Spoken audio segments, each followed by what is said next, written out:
안녕하세요. 믿음 라디오입니다. 오늘도 말씀 한 편으로 하루를 시작해 보세요. 나는 평생 교회를 떠난 적이 없어. 헌금도 빠진 적 없고 새벽 기도도 수십 년을 했어. 근데 왜 나한테 이런 일이 생기는 거야? 목사님, 저 착하게 살려고 진짜 노력했거든요. 남한테 피해도 안 주고 기도도 열심히 했는데. 하나님이 저를 사랑하신다는 게 맞는 건가요? 욥기 읽다가 덮어버렸어요. 너무 무섭더라고요. 욥이 하는 말이 제 마음이랑 똑같아서. 오늘 이 영상 끝까지 보시면 불편하실 수 있습니다. 욥이 던진 저 질문은 신앙이 오래될수록 더 크게 들립니다. 그런데 목사도 신학자도 수천 년 동안 이 질문 앞에서 말문이 막혔습니다. 오늘 영상의 주제입니다. 목사도 신학자도 피해가는 욥의 저 질문. 여러분, 오늘 이 이야기는 쉬운 위로로 끝나지 않습니다. 값싼 격려나 믿으면 다 잘 돼요 같은 말은 오늘 하지 않을 겁니다.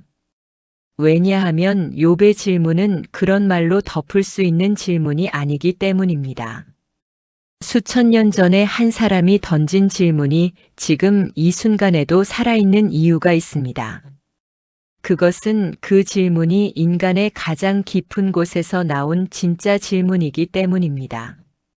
신앙이 5년 된 분도 50년 된 분도 이 질문 앞에서는 동등합니다. 아무도 쉽게 대답할 수 없습니다. 오늘 우리는 그 질문을 함께 마주 보려고 합니다. 도망치지 않고 외면하지 않고 정직하게. 끝까지 함께 해주시겠습니까? 그렇다면 지금 바로 시작하겠습니다. 첫 번째입니다. 욥은 도대체 어떤 사람이었나? 욥기 1장 1절을 함께 보겠습니다. 우스 땅에 욥이라 이름하는 사람이 있었는데 그 사람은 온전하고 정직하여 하나님을 경외하며 악에서 떠난 자더라. 이 한 문장이 전부입니다. 하나님이 직접 인정하신 사람. 흠없고 정직하고 하나님을 두려워하며 악을 피한 사람. 성경 전체를 통틀어 이런 평가를 받은 사람이 몇이나 될까요? 욥은 당대 동방에서 가장 훌륭한 사람이었습니다. 그런데 이 사람에게 무슨 일이 생겼습니까? 재산을 다 잃었습니다. 10명의 자녀가 하루 만에 다 죽었습니다. 온몸에 악한 종기가 나서 제 위에 앉아 기왓장으로 긁어야 했습니다. 아내는 하나님을 욕하고 죽으라고 했습니다. 친구들은 찾아와서 위로는커녕 심판을 선언했습니다. 여러분, 이 상황을 한번 느껴보시겠습니까? 평생 바르게 살았습니다. 기도했습니다. 헌신했습니다. 하나님 앞에 부끄럽지 않게 살았습니다. 그런데 하루아침에 모든 것이 무너졌습니다. 이게 욥의 이야기입니다. 그런데 여러분, 이게 어디서 많이 들린 이야기 같지 않으십니까? 오늘도 이 세상 어딘가에서 욥과 같은 사람이 울고 있습니다. 평생 교회를 섬겼는데 암 선고를 받은 집사님이 있습니다. 자녀를 위해 무릎이 닳도록 기도했는데 그 자녀가 등을 돌린 어머니가 있습니다. 수십 년 신앙의 삶을 살았는데 노년의 가난과 외로움 속에 앉아 있는 분이 있습니다. 이분들이 욥과 다른 점이 무엇입니까? 없습니다. 욥의 이야기는 수천 년 전 이야기가 아닙니다. 지금 여기 우리 이야기입니다. 두 번째입니다. 욥이 던진 그 질문. 욥기 3장으로 넘어가 보겠습니다. 욥이 드디어 입을 열었습니다. 그런데 욥이 입을 열고 처음 한 말이 무엇이었습니까? 찬양이 아니었습니다. 감사가 아니었습니다. 욥기 3장 3절에 이렇게 기록되어 있습니다. 내가 난 날이 멸망하였더라면 남자를 잉태하였다 하던 그 밤도 그러하였더라면 자신이 태어난 날을 저주한 것입니다. 오늘 태어나지 말았어야 했다고. 이 세상에 나오지 말았어야 했다고. 여러분, 이 말이 얼마나 절박한 말인지 아시겠습니까? 신앙의 사람이 하나님이 인정하신 그 사람이 자신의 생일을 저주했습니다. 그리고 욥기 7장 20절, 욥은 마침내 하나님을 향해 직접 묻습니다. 내가 범죄하였을지라도 주께 무슨 해가 되오리이까? 주는 어찌하여 나를 당신의 관역으로 삼으셔서 내가 내게 짐이 되게 하시나이까? 이 말을 조금 더 쉽게 풀어보겠습니다. 하나님, 제가 당신한테 뭘 잘못했습니까? 왜 저를 관역으로 삼으십니까? 왜 저를 겨냥하십니까? 이것이 욥의 질문입니다. 그리고 욥기 9장 22절에서 욥은 더 나아갑니다. 성경은 이렇게 말씀합니다. 그는 온전한 자나 악한 자나 멸망시키신다. 이 말의 의미가 무엇이겠습니까? 착하게 살아도 악하게 살아도 결과가 같다면 바르게 사는 것이 무슨 의미가 있냐는 것입니다. 이게 신앙의 질문입니까? 불신앙의 질문입니까? 저는 이것이 가장 깊은 신앙의 질문이라고 생각합니다. 믿음이 없는 사람은 이런 질문을 하지 않습니다. 하나님을 진짜로 믿었기 때문에, 하나님이 공의로우시다고 믿었기 때문에 이 현실이 도저히 이해되지 않아서 던지는 질문입니다. 그런데 여러분, 이 질문이 여러분의 가슴 속에도 있지 않으십니까? 한 번도 이런 질문을 해보신 적이 없으십니까? 하나님, 저는 왜 이렇게 사는 건가요? 저보다 훨씬 나쁘게 사는 사람들은 왜 저렇게 잘 되는 건가요? 하나님, 당신은 공평하신 분이 맞습니까? 이 질문을 마음속에 꾹 눌러두고 교회에 나가신 적 있으십니까? 이 질문을 꺼내면 믿음이 없는 사람처럼 보일까봐 혼자 삭혀오신 적 있으십니까? 욥은 그 질문을 하늘을 향해 소리쳤습니다. 그리고 그것이 욥기가 성경에 있는 이유입니다. 세 번째입니다. 목사도 신학자도 왜 이 질문을 피하는가? 여러분, 솔직하게 말씀드리겠습니다. 저도 목사입니다. 그리고 저도 이 질문 앞에서 여러 번 말문이 막혔습니다. 신학교에서 신정론을 배웠습니다. 하나님의 주권, 인간의 자유의지, 고난의 의미. 이론은 있습니다. 그런데 그 이론을 배우자마자 임종을 앞둔 성도를 만나러 가면 그 이론들이 한마디도 나오지 않습니다. 왜 그럴까요? 그 이론들이 거짓이어서가 아닙니다. 그 이론들이 그 순간 그 사람에게 위로가 되지 않는다는 것을 알기 때문입니다. 하나님이 허락하신 고난에는 뜻이 있어요. 이 말이 틀린 말입니까? 맞는 말입니다. 고난이 여러분을 성장시킵니다. 이 말이 거짓입니까? 아닙니다. 그런데 왜 이 말들이 욥의 질문 앞에서는 공허하게 들릴까요? 그것은 욥의 질문이 교리의 질문이 아니라 관계의 질문이기 때문입니다. 욥은 왜 고난이 존재합니까? 라고 묻지 않았습니다. 욥은 하나님, 당신이 저에게 왜 이러십니까? 라고 물었습니다. 이 차이가 보이십니까? 전자는 철학의 질문입니다. 후자는 사랑하는 사람에게 상처받은 사람의 질문입니다. 아버지를 깊이 사랑하는 자녀가 아버지에게 배신당했을 때 하는 질문입니다. 그 질문에 신학 교과서로 답하려 하면 어떻게 됩니까? 더 깊은 상처만 남습니다. 욥의 친구들이 그랬습니다. 엘리바스, 빌닷, 소발. 이들은 당대 최고의 지혜자들이었습니다. 이들이 욥에게 한 말이 모두 신학적으로 맞는 말이었습니다. 욥, 내가 죄를 지었기 때문에 고난을 받는 거야. 하나님은 의인을 결코 버리지 않으셔. 회개하면 회복될 거야. 이 말들이 틀린 말입니까? 일반론으로는 맞는 말입니다. 그런데 하나님은 나중에 이 친구들에게 무엇이라고 하셨습니까? 욥기 42장 7절에 이렇게 기록되어 있습니다.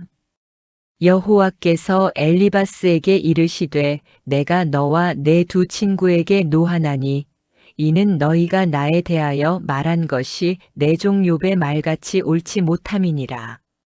충격적이지 않으십니까?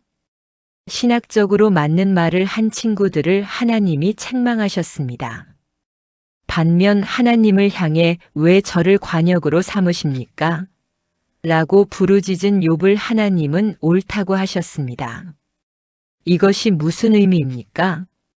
하나님은 맞는 말보다 진짜 말을 원하신다는 뜻입니다. 신학적으로 완벽한 대답보다 관계 안에서 터져나오는 진실한 부르짖음을 하나님은 더 귀하게 여기신다는 뜻입니다.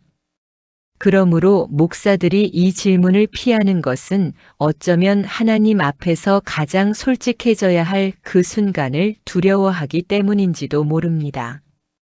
저 자신도 포함해서 하는 말입니다.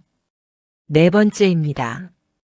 하나님은 왜 욥에게 대답하지 않으셨나? 여러분, 욥기를 읽으면서 가장 답답한 부분이 어디인지 아십니까?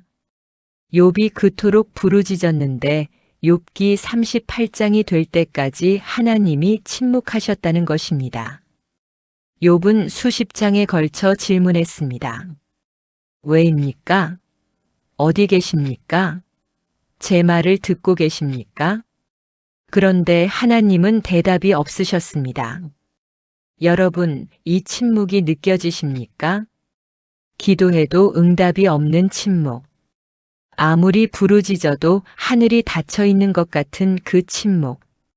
욥은 그 침묵 속에서도 포기하지 않았습니다. 욥기 19장 25절에서 욥은 이 놀라운 말을 합니다. 성경은 이렇게 말씀합니다. 내가 알기에는 나의 대속자가 살아계시니 마침내 그가 땅 위에 서실 것이라. 모든 것을 잃고 몸은 썩어가고 친구들은 정죄하고 하나님은 침묵하시는 그 순간에 욥이 한 고백입니다. 그래도 나의 대속자는 살아계신다. 이것이 욥의 신앙입니다. 감정이 좋을 때의 신앙이 아닙니다. 상황이 좋을 때의 신앙이 아닙니다. 모든 것이 무너진 자리에서도 그분은 살아계신다고 붙드는 신앙입니다. 그런데 하나님은 38장이 되어서야 회오리 바람 가운데서 욥에게 나타나셨습니다. 그리고 하나님이 욥에게 하신 말씀은 욥의 질문에 대한 직접적인 답이 아니었습니다. 하나님은 이렇게 물으셨습니다. 욥기 38장 4절입니다. 내가 땅에 기초를 놓을 때에 내가 어디 있었느냐? 내가 깨달아 알았거든 말할지니라. 욥기 38장과 39장과 40장과 41장에 걸쳐 하나님은 계속 물으셨습니다. 바다의 근원을 본 적 있느냐? 빛이 어디서 오는지 아느냐? 눈창고가 어디 있는지 아느냐? 묘성과 삼성을 만든 자가 누구냐? 여러분, 이게 무슨 말씀이십니까? 욥아, 내가 이해할 수 없는 것들이 이 우주에 얼마나 많은지 아느냐? 내가 운영하는 이 창조 세계의 1%도 내가 이해하지 못하면서 너는 내가 하는 일을 다 이해하려 하느냐? 이것은 욥을 무시하는 말씀이 아닙니다. 이것은 욥을 더 큰 세계로 초대하는 말씀입니다. 욥아, 나는 내가 생각하는 것보다 훨씬 크다. 내가 하는 일은 내가 지금 보는 것보다 훨씬 깊다. 그래도 나를 믿겠느냐? 이것이 하나님의 대답이었습니다. 욥의 질문에 직접 답하지 않으시면서 오히려 욥을 훨씬 더 높은 곳으로 이끄셨습니다. 여러분, 우리가 하나님께 드리는 기도에 응답이 없을 때 하나님이 침묵하신다는 것은 하나님이 없다는 뜻이 아닙니다. 하나님이 더 큰 일을 하고 계신다는 뜻일 수 있습니다. 우리의 눈이 닿지 않는 곳에서 우리가 이해할 수 없는 방식으로 일하고 계신다는 뜻입니다. 5번째입니다.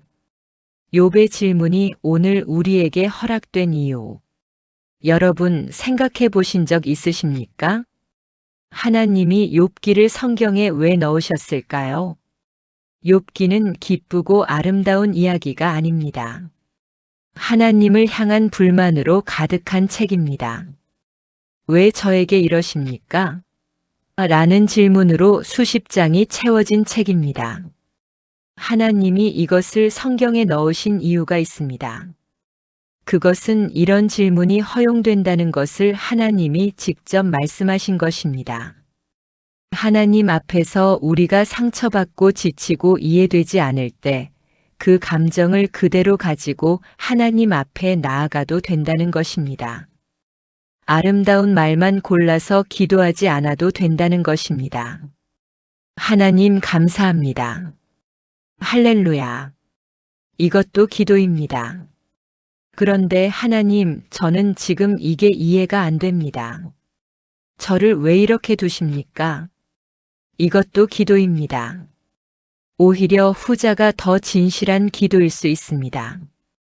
여러분 주변에 이런 분이 계십니까? 오래 신앙생활 하셨는데 요즘 기도가 잘 안 된다고 하시는 분. 교회는 나가는데 마음이 공허하다고 하시는 분. 찬양을 부르는데 가슴에 감동이 없다고 하시는 분. 그분들이 믿음이 식은 것이 아닐 수 있습니다. 그분들이 욥의 자리에 있는 것입니다. 말하지 못한 질문을 가슴 속에 품고 있는 것입니다. 그 질문을 꺼내도 됩니다. 하나님은 그 질문을 들을 준비가 되어 계십니다. 욥기가 바로 그 증거입니다. 욥기 42장을 보겠습니다. 하나님이 욥과 만나신 후 욥에게 무슨 일이 일어났습니까? 욥의 재산이 전보다 2배로 회복되었습니다. 자녀도 다시 얻었습니다. 욥기 42장 12절에 이렇게 기록되어 있습니다. 여호와께서 욥의 말년에 복을 주시되 처음보다 더하게 하시니. 그런데 여러분, 이 회복이 욥이 질문을 멈추었기 때문이었습니까? 아닙니다. 욥이 질문했기 때문입니다. 욥이 하나님을 향해 부르짖었기 때문입니다. 그 관계를 포기하지 않았기 때문입니다. 하나님은 질문하는 사람을 버리지 않으십니다. 하나님을 향해 질문하는 것 자체가 하나님을 붙드는 행위이기 때문입니다. 6번째입니다. 그렇다면 우리는 이 질문을 어떻게 안고 살아야 하는가? 욥기가 던지는 이 질문에 완전한 답은 없습니다. 여러분, 이것을 처음부터 인정하는 것이 중요합니다. 이 세상에서 우리는 하나님의 뜻을 완전히 알 수 없습니다. 고린도전서 13장 12절에 이렇게 기록되어 있습니다. 성경은 이렇게 말씀합니다. 우리가 지금은 거울로 보는 것 같이 희미하나 그때에는 얼굴과 얼굴을 대하여 볼 것이요. 지금은 내가 부분적으로 아나 그때에는 주께서 나를 아신 것 같이 내가 온전히 알리라. 지금은 희미하게 봅니다. 지금은 부분적으로 압니다. 완전한 답은 이 땅에서 얻을 수 없습니다. 그런데 그것이 절망의 이유가 아닙니다. 왜냐하면 우리에게는 욥이 고백한 그 믿음이 있기 때문입니다. 나의 대속자가 살아계신다. 우리는 욥보다 더 많은 것을 알고 있습니다. 욥이 막연하게 믿었던 그 대속자가 누군지 우리는 알고 있습니다. 예수 그리스도입니다. 요한복음 11장 35절 예수님이 나사로의 무덤 앞에서 하신 것이 무엇입니까? 성경은 이렇게 말씀합니다. 예수께서 눈물을 흘리시더라. 인류 역사상 가장 짧은 성경 구절 중 하나입니다. 하나님의 아들이 인간의 죽음 앞에서 우셨습니다. 이 한 구절이 무엇을 말합니까? 하나님은 우리의 고통을 외면하지 않으신다는 것입니다. 우리가 울 때 하나님도 함께 우신다는 것입니다. 왜 이런 일이 생기는 겁니까? 라는 욥의 질문에 하나님은 이론으로 답하지 않으셨습니다. 예수님을 보내셔서 함께 고통받으심으로 답하셨습니다. 십자가가 그 대답입니다. 나도 고통이 무엇인지 안다. 나도 버림받음이 무엇인지 안다. 그래도 나는 너를 놓지 않는다. 이것이 십자가의 언어입니다. 여러분, 욥의 질문에 완전한 설명은 없지만 완전한 동행은 있습니다. 우리가 이해하지 못해도 함께 걸어가시는 분이 계십니다. 그것만으로 우리는 걸을 수 있습니다. 7번째입니다. 욥의 질문이 끝난 자리에서 일어나는 일. 욥기 42장 5절에서 욥은 마침내 이렇게 고백합니다. 성경은 이렇게 말씀합니다. 내가 주께 대하여 귀로 듣기만 하였사오나 이제는 눈으로 주를 배움나이다. 이 말이 욥기 전체의 핵심입니다. 전에는 귀로만 들었습니다. 하나님에 대해 배웠습니다. 교리를 알았습니다. 전통을 따랐습니다. 그런데 이제는 눈으로 봅니다. 이 차이가 무엇인지 느껴지십니까? 고난이 욥에게 무엇을 했습니까? 하나님과의 더 깊은 만남으로 이끌었습니다.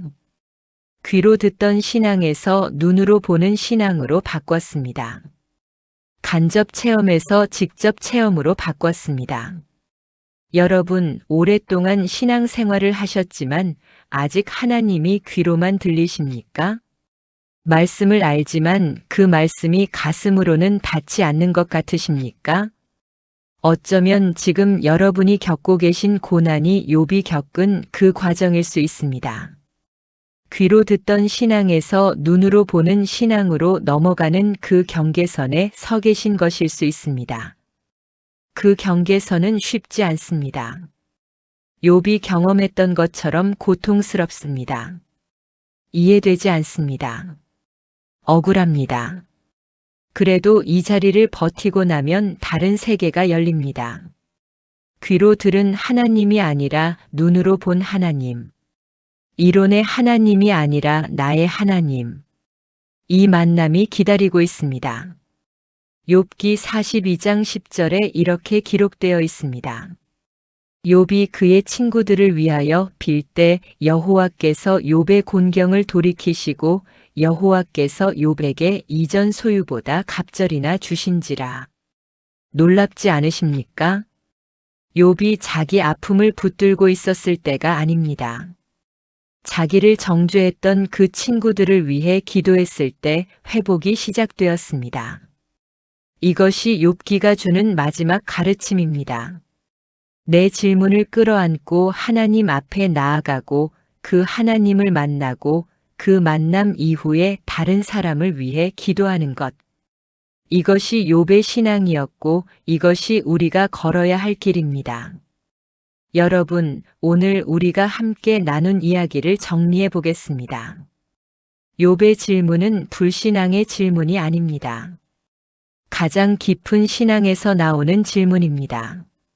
하나님을 진짜로 사랑하기 때문에 하나님이 공의로우시다고 믿기 때문에 이 현실이 도저히 이해되지 않아서 나오는 질문입니다. 하나님은 그 질문을 두려워하지 않으십니다. 오히려 그 질문을 통해 우리를 더 깊은 만남으로 이끄십니다. 귀로만 듣던 신앙에서 눈으로 보는 신앙으로, 이론의 하나님에서 나의 하나님으로, 욥은 질문을 통해 더 깊은 하나님을 만났습니다. 그리고 욥의 이야기는 회복으로 끝났습니다. 여러분의 이야기도 회복으로 끝날 것입니다. 지금 이해되지 않아도, 지금 침묵처럼 느껴져도 하나님은 일하고 계십니다. 나의 대속자는 살아계십니다. 그것으로 충분합니다. 그것으로 오늘을 걸어갈 수 있습니다. 함께 기도하겠습니다. 주님, 저희는 오늘 욥의 자리에 앉아봤습니다. 말로 다 할 수 없는 고통을 안고 그래도 주님을 놓지 않았던 욥을 봤습니다. 저희도 고백합니다. 저희 안에도 말하지 못했던 질문들이 있습니다. 이해되지 않았던 시간들이 있습니다. 억울했던 날들이 있습니다. 주님 앞에 그 모든 것을 내려놓습니다. 주님께 숨기지 않겠습니다. 저희의 모든 질문을 들어주시옵소서. 저희의 모든 아픔을 안아주시옵소서. 욥이 고백했던 것처럼 저희도 고백합니다. 나의 대속자가 살아계십니다. 그분이 예수 그리스도이심을 저희가 압니다. 이 고백 위에 저희를 세워주시옵소서. 귀로만 듣던 신앙에서 눈으로 보는 신앙으로 저희를 이끌어 주시옵소서. 욥처럼 질문하고 욥처럼 만나고 욥처럼 회복되게 하여 주시옵소서. 지금 이 말씀을 듣고 계신 모든 분들 가운데 주님이 직접 찾아와 주시옵소서. 침묵처럼 느껴지는 그 자리에서 주님의 음성이 들리게 하여 주시옵소서. 예수님의 이름으로 기도합니다. 아멘. 여러분, 오늘 이 영상이 여러분의 마음에 닿으셨다면 구독 버튼을 눌러주세요. 구독은 무료입니다. 그런데 그 작은 클릭이 이 말씀을 더 많은 분들께 전달할 수 있게 해줍니다. 지금 이 말씀이 필요한 분이 여러분 주변에 계십니까? 지금 욥의 자리에 앉아 계신 분이 있으십니까? 혼자 울고 계신 분, 이해되지 않아서 기도도 막힌 분, 오래 믿었는데 지쳐 계신 분. 이 영상을 그분들에게 보내주십시오. 좋아요 버튼과 알림 설정도 함께 눌러주시면 앞으로도 이런 말씀을 함께 나눌 수 있습니다. 다음 영상에서는 욥기에서 이어지는 또 다른 이야기를 가져오겠습니다. 우리가 하나님께 드리는 기도가 응답되지 않는 것처럼 느껴질 때 그 침묵 속에서 하나님은 실제로 무엇을 하고 계신지 성경이 보여주는 그 놀라운 이야기를 함께 나누겠습니다. 오늘도 말씀과 함께 하신 여러분 위에 하나님의 평강이 함께 하시기를 축복합니다. 믿음 라디오였습니다.